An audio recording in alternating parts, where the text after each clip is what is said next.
Hi, everybody. I'm Steve Pond, awards editor of TheWrap, and welcome to our award season screening of The Outpost.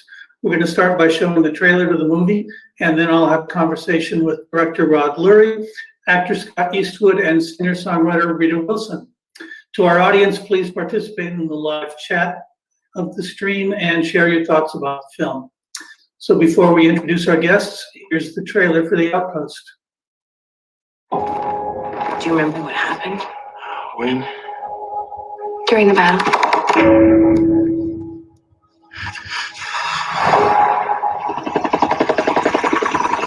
Welcome to the dark side of the moon, gentlemen. Aren't we supposed to be on top of the mountain to win this thing? Our job is to separate the Taliban from the ordinary people.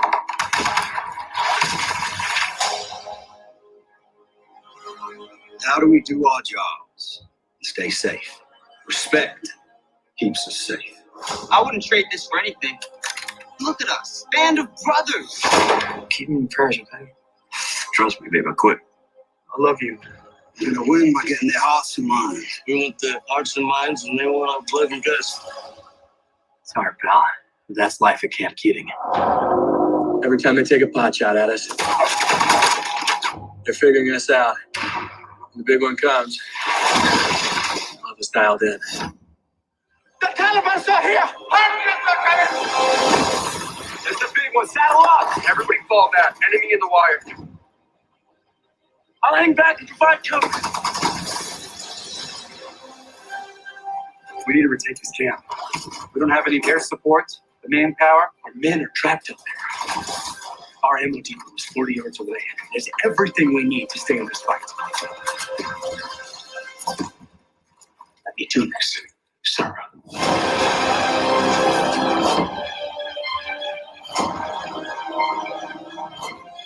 Let's show them some love with the 120s. You're all right, mate. Come on, your arms around me. You're not gonna die, okay? RPG! Good platoon.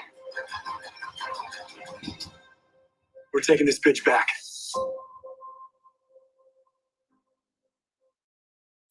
Welcome back. It's my pleasure to introduce director Rod Lurie, singer-songwriter Rita Wilson, and actor Scott Eastwood. Welcome, everybody. Thanks for Hey, howdy. and you know, thank you for a really powerful film. I mean, Rod, I think I've talked to you more about this film than any other film this year, but It could be. So let's start at the beginning. I mean, how did you get involved in making a movie about this battle from the war in Afghanistan, and what made you want to be a part of it? Well, I'm a military guy. I served a long time ago, but I served, and anybody who has any connection to the military was very well aware of this, like, just absolutely incredible fucking battle. And I was approached about it by a producer named Paul Merriman, who owned the rights, or didn't own the rights, but was sort of controlling a screenplay written by Paul Tamasi and Eric Johnson, based on the book by Jake Tapper. And the subject matter is what completely drew me in. And there's no filmmaker who has served in the military who wouldn't want to make this particular film. It's just too important to all veterans and all soldiers. Mm-hmm. Right. I mean, Scott, you've played military before. Was this an easy decision for you, or did you have to think about it? I had to think about it. Being honest, I didn't really have a burning interest to do another war movie at the time. But after speaking to Rod countless times and driving him nuts, I'm sure, really wanting to understand why this one was going to be different and how it was going to be, how we're going to draw a meaningful characters out of these people. He convinced me that that's what his mission in life was to do, and he was going to do it, and I think he delivered. So, Rod, did Scott drive you crazy? He drove me absolutely fucking out of my head, to be honest with you. It was like, because we're, but the really good actors who begin to, that's when I began to realize he was going to play the part, is when he started to drive me crazy, because, he wants the role to be as perfect as it can be for him, and he wants to be able to understand the character, and otherwise he won't be able to deliver a credible performance. And so, we talked, I don't know, many times. I met him at his hotel a couple of times, and then we met at his agency, and then we met many times to discuss this role. And he was being asked to do something pretty daunting, which is he's playing a real person, and it wasn't going to be an easy shoot. And Scott is an athlete, and he's very fit, and there's no trouble there, but it has to be worth it. And so I understand why he was hesitant at first, and but I really wanted him. I mean, I saw some real promise in some of his performances, like Diablo is a small movie that he made that I really liked his performance, and I really like what he did in Snowden, and he looks a lot like the character that he's playing. In every way, it was a fit, and so I really wanted him in. Mm-hmm. Right. No, I mean, Scott, you're playing a real guy, and I gather you had limited access to the guy. I mean, but what were the keys for you in playing this guy? Well, I'd say it's good that we live in a day and age where you can get online. Because I did have limited access to him, but with what's online these days, you can sort of steal, and I think that's important to start to understand the person. He was gracious enough to give me a couple hours of his time on the phone, and I think those couple hours just really exploring who he was, he is, and who he is now, and what he went through, are all really important in the process of making sure you represent a real person, which is like Rod said, is more of a daunting task, because it's not as you don't have as much liberty. I think you creative a little some creative leeway, but you have to play the guy, and you want to do that justice for him and for all the in a material like this, or it's a little heavier, so I don't know. I should just say that the other thing what Scott didn't mention is that almost every other character in the movie that's alive, of course, that real life person was giving aid to the actor that was playing him. Like, for example, Caleb Landry Jones plays Ty Carter. The other, Scott plays Clint Romeshay, who received the Medal of Honor along with Ty Carter. Ty Carter cooperated with the film and was on set on the film, and was, and was available to Caleb every single day. And, Doc Cordova, the real life Doc Cordova, was there and was accessible to our actors. Daniel Rodriguez, the hero of the mortar pit, played himself. So Scott was the only guy that was not flying completely blind, because he did get to have that call with Clint. Now, I should add that Clint didn't participate because he wrote a book called Red Platoon, and Sony had bought the rights to it, and so he was contractually forbidden to cooperate with our film. Right. Now, your film got made, and their film didn't, right? Their film has not been made yet, and and it can be made, because it focuses on Romeshay himself, only on himself, and the platoon that he ran. That's why it's called Red Platoon. Our film sort of tries to cover the lifespan of the outpost and cover everybody that participated in the battle. So if they want to make their movie over at Sony, they'll be able to make their rather independent a film independent of ours, I believe. Right. It's a great book. It's a really good book. I finally read it. Yeah, let's jump forward a little bit and talk about the song that Bob and Rita that you wrote and that you performed, Rita. I mean, I know, Rod, for you, it's sort of the song started in the aftermath of a personal tragedy for you. Can you talk a little bit about that? Well, yeah, and I must say, and I'm really looking forward to hearing what Rita is going to say now, because Rita was very instrumental, knowingly or not, in sort of salvaging me.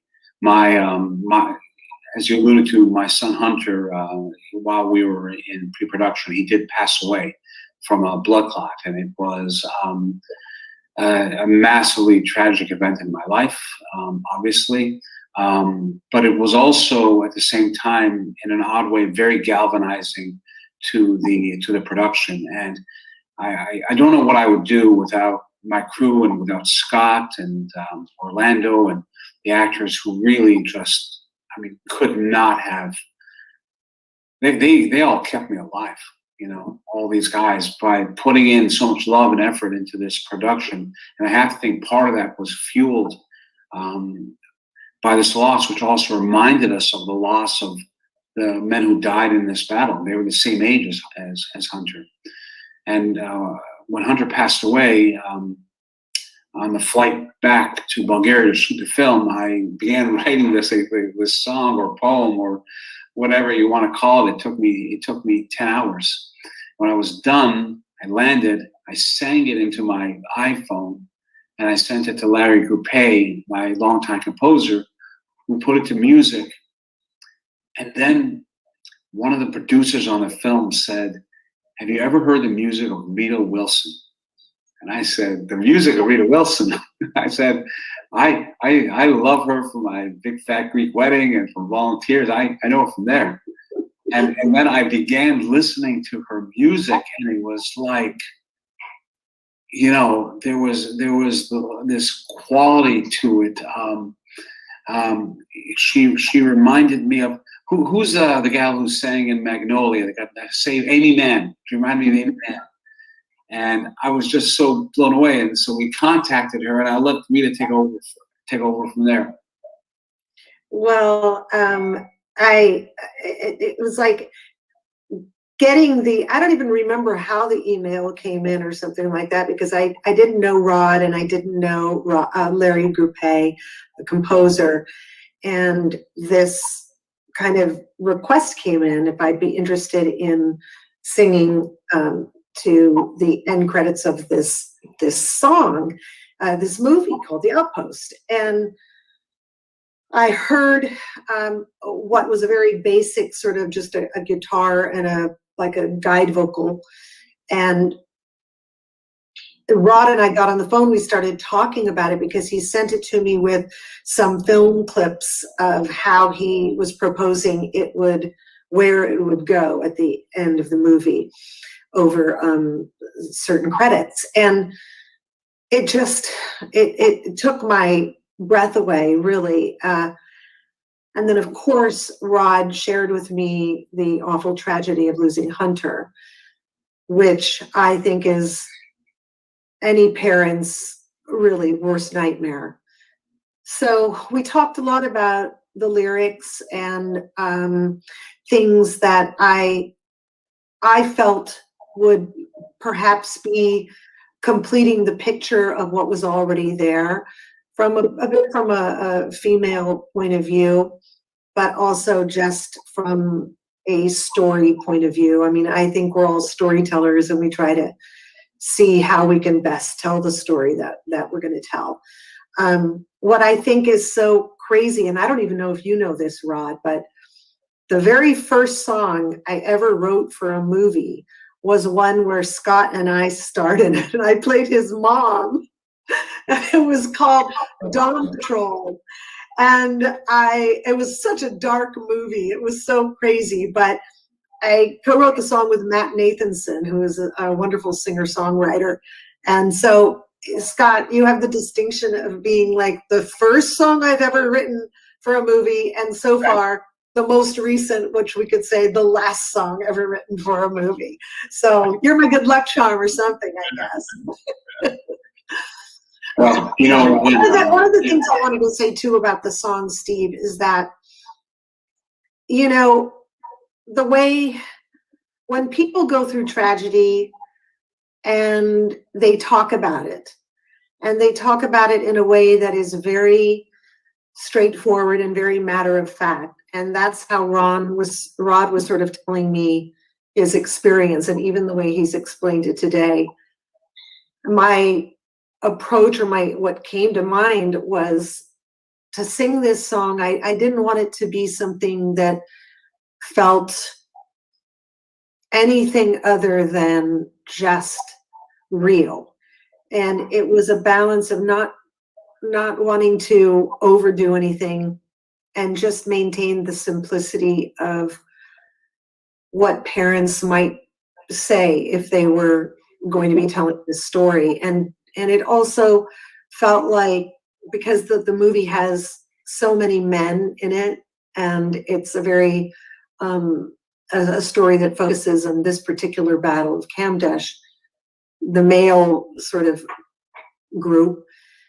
To me, that Rod wanted a female voice to communicate, I think, what's missing in that negative space of a painting or a piece of work, which is the women's voices, the mothers, the sisters, the wives, the daughters, anybody, the friends that you love, because that's the component of the loss that happens in any kind of battle that loses people we love.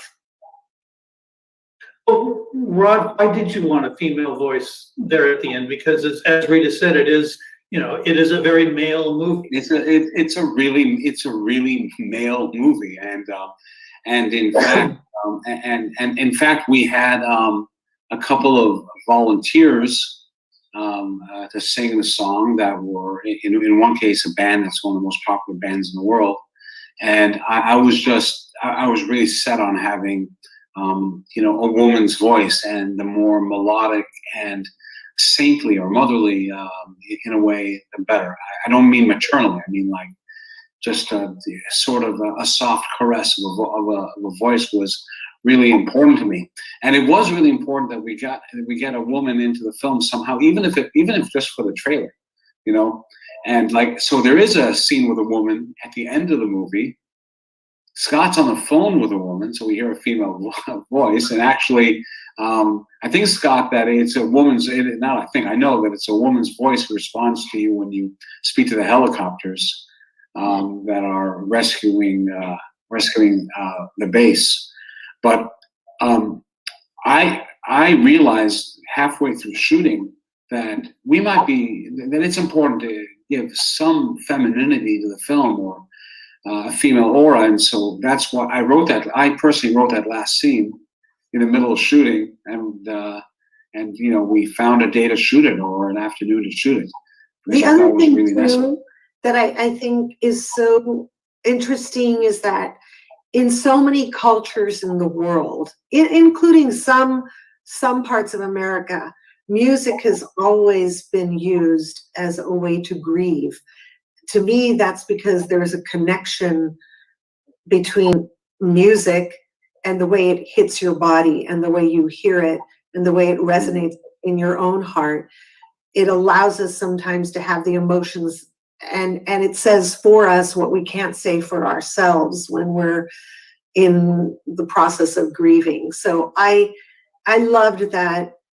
I think it's just interesting that if we were watching this movie in a theater today, we would be in a black room, it'd be dark, the credits would be rolling, and you'd be listening to the song and having whatever kind of experience you'd be having. And nowadays, everything is, we're watching everything at home, we're, putting up and going around, and there's something about that moment of allowing yourself to be in that moment, which sometimes we don't give ourselves. Steve, this movie, it wasn't just what happened to my son, that was the largest event, but this movie, we kept getting hit by RPGs all the time. Like, your budget's being slashed, or you know what, you can't get any weapons in. And then a few weeks before shooting, I get a call. I mean, we are like full tilt fucking boogie, Steve. And like, we don't have a lot of money. So every penny that we have, we've spent or we're spending. And then we get, by the way, Scott Eastwood broke his ankle. And let Scott speak about it. But this company had a film, like a few films earlier. I don't want to say who it is. I'm not going to name names, but some actor broke an ankle.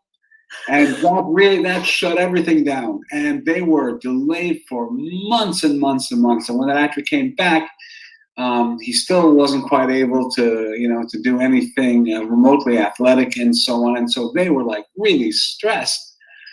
And I'll never forget it when Scott called me and he said, "Remember this, Scott?" He said, "I'm coming. I'm not Mr. X. I'm me. I'll be there for you." And he showed up, and man, did he nail it. Mm-hmm. So, Scott, I mean, you're a few weeks out from shooting, and you broke your ankle.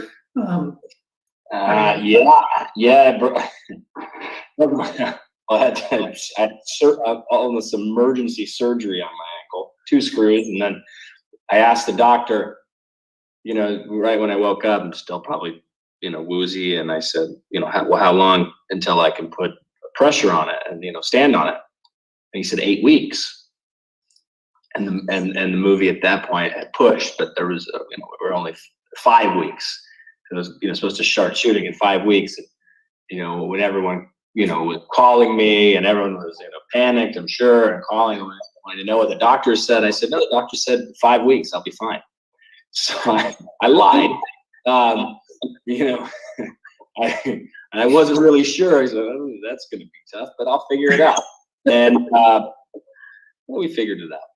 What do you call that thing that you were on, Scott? When I first saw you in Bulgaria, sort of like almost like a wheelchair for your knee, or it was like a knee wheelchair. Yeah, it was like, holy shit, we're fucked. And so I had to get on the phone with the insurance company and explain to them how I was going to do this. Otherwise, they're going to shut the movie down. And I said, well, I'm going to start with all the scenes where Scott is sitting.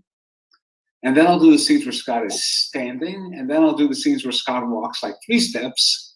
And then I'm going to give Scott 2 weeks off. I want to shoot all of Caleb Landry Jones's action scenes, or 10 days, whatever it was, while Scott is there in his hyperbolic chamber, whatever it is that he's doing. But Superman came through. It was pretty amazing. It was pretty amazing. I assure you, I'm not any Superman, but well, you're you know what, your therapist are. We did it. We got it. I love actors. We always say things like, "Yeah, I could do that." One time, I was like asked if I could ride a motorcycle for a commercial years and years ago, and I was like, "Yeah, I could ride a motorcycle." And then I went to every motorcycle dealer in Hollywood, and I was like, "I'm thinking of buying a motorcycle. Can you teach me how?" And that's how I got my lessons. But I did get the commercial. Very good. Not that So, Michael. So Scott, as you were rehabbing, I mean, were there points? Did you always feel like, yes, I'm going to be able to do this, or were there points when you would think, oh hell, how am I going to do it? Yeah, there was a lot of doubt, but I was in already. So I was there. We were going, and so all you can do is like throw your hands up and say, "They'll figure it out." There was one scene where I'm up by the monitor, and it was a scene where Scott is throwing hand grenades on the north side of the base against the enemy. It was a battle scene. And Scott yells out, "Ankle." And I thought what he was saying is watch the ankle, I think. But what I thought was that he had broken his ankle again. And Steve, I don't know if I can emphasize this enough. The amount of money lost and the amount, it would have been terrible. But, he pushed himself, and, it was pretty, but it was pretty intense. We were all on pins and needles. Every time we do a Scott Eastwood action scene, everyone is stressed as can be. And we were doing these long oneers, right? So he's not even doing it in bits and pieces. You know, he's got to go from point A to point B, and he's got to get it right. And if something goes wrong in the take, then he's got to do it again and continue risking injury.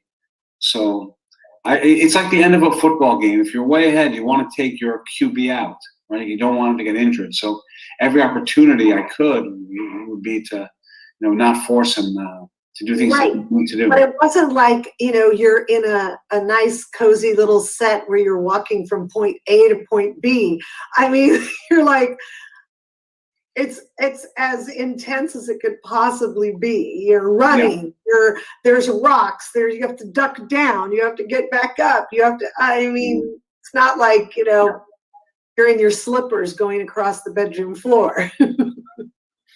Yeah, the final hour of the movie, most of which is the sequence of the battle, is just totally immersive. But it couldn't have been, the smartest move to say, all right, we're going to shoot it all in long, interrupted takes. Why was it important for you to do it that way? That's a really good question, Stephen. And if I'm being honest, I'll tell you that there are two reasons. One is that I really was looking for a creative approach to the telling of a war film. Scott's been in many war films, and usually they're shot more or less the same way. You do it like you do most action films. But I was, where you're going to cut to the explosion, cut to the guy firing the bullet, cut to the guy falling, etc. It's perfectly legitimate filmmaking. But I wanted to find something creative, and I thought that if I could do these long, uninterrupted takes, then it would put people into the frame of mind of the character much more than it would in any other sequence. But there was something else that was practical. I've never really said this before. I'm not sure it's wise for me to say it, but it was a way that we could save a lot of money and a lot of time. If we nailed it, if we didn't have to shoot the sequence more than 3 times, and we never had to, then I don't have to do 10 setups. I don't have to, we ended every day a couple hours early, believe it or not, because we were so well prepared. And actually, we got well prepared because the insurance company did give us a 2-week push because of Scott's injury. And I took advantage of that time to shoot every action scene with the stunt people, nonstop. And that didn't, because it was stunt people, didn't help with the actors, but all the camera operator, the sound people, the special effects people knew exactly what to do, and so we ended up being very efficient. Right. Scott, what was it like for you? Because I would think that adds a whole other level to what you're doing, where you have to be pretty precise in how fast you go and when you get where you're supposed to be and all of that. Does it complicate it when you're doing those long interrupted takes? In a way, sure. In a way, it's maybe it's right brain and left brain at the same time. But that's like sort of all the time, I guess. Acting, you're trying to do a technical thing where you have to hit. You want the camera to see you. You want the camera to, if it lands, it's a dance. And then at the same time, you're trying to bring depth and emotion and live in the character. And so you're trying to do 2 things at once. I guess maybe when you're shooting it a little more conventionally, you might have a little more leeway to screw up and oh hey, I missed that. Okay, let's just do it again. It's a left brain and right brain exercise. That it's not like impossible or anything. It's just a different sort of I guess skill or different sort of practice when you're doing it like this. Mm-hmm. Right. One of the things that I loved about the film is that in the aftermath, we don't just end with this battle, which has a semi-triumphant ending because they all they survived. They limited their losses; they weren't wiped out. but you have some quiet time in the film after that, and you have some real grace notes in the final scenes. Now, you said the scene with the psychologist was written during the shoot. That wasn't during the shoot. Yeah, I wanted to address two things. One was I did want to get a woman into the movie, but more importantly, I wanted to. Originally, it just we just had Roman J. Scott's characters call home, but I realized that we needed to complete the journey also for the other Medal of Honor recipient, Ty Carter, and Ty was affected. He's becoming a real advocate for PTS and how we deal with that, and I wanted to show that he had been affected in that way, that he was showing the first signs of the traumatic stress. And I thought Caleb was, those two ending scenes, one with Scott and one with Caleb, I thought was just like sort of a perfect ending with just these beautiful performances by these actors, showing it's sort of an exhale, and they have a different kind of exhale at the end of the film. Ty goes into a sort of internal panic, and Clint Romeshay, Scott's character, has a sense of relief and a sense of grace, as you said, that he's going to eventually now speak to his wife. They're also a perfect lead-in to Rita's song, which comes up right there. I mean, Rita, did you know exactly how the song was going to be used in context, or what was like the first time you saw it? I did know because Rod had sent me a very grainy, black and white, time-coded, small thing that I couldn't even get it to go full screen on my computer, but it did have the general idea of where it would be at the end of the movie with the credits, and it was very powerful. One of the things that I love, Larry Groupé, who's the composer and co-songwriter with Rod and I thought his score was so beautiful, and he's not here today, so I can tell you what he would say if he was here, that he wanted to keep it very simple and very like a guitar, very calm. And then he did add a string quartet, which I thought sounded so much bigger, but it did give it that sort of cinematic feeling to the song as it builds. But he does this one thing that just gets me in the gut every time I hear it. It's just a drum that he puts in a couple of times in the song, and it sounds to me like a battle that's far away, a bomb being dropped, something. And to me, it says, we're moving away from that now. It's over. And yet you never stop hearing it in your head, as the soldier. I don't think you'd ever stop hearing those noises and those bombs. So I really loved that. As simple as it was when I first got the song and the basics of the song, I think it's amazing that Larry kept it that way. He had the confidence to keep it that simple and that pure, and just add a few elements that enhanced it. And your vocal certainly plays into that as well, because you could have gotten a lot more emotional dealing with huge dramatic lines and circumstances, but you're so restrained and quiet that to me it makes it even more powerful. Thank you. Like I said earlier, I think part of that is that if you go anywhere over that line, it just felt wrong, it just would feel like the wrong thing to do.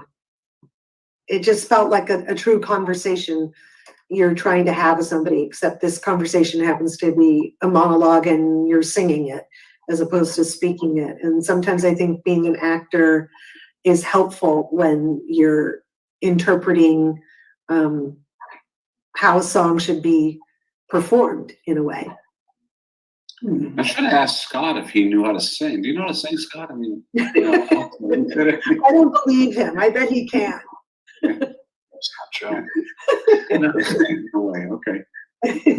No, that's really smart, though. I mean, it's really, I mean, that less is more. I think the song, you know, it's like it's more the simplicity of it. The you know, just the great place that you bring to it, Rita, is all you need. You know, you don't need all the bells and whistles. I think some people go too far, and it takes away from that pure meaning of it. You know, that pure emotional feeling.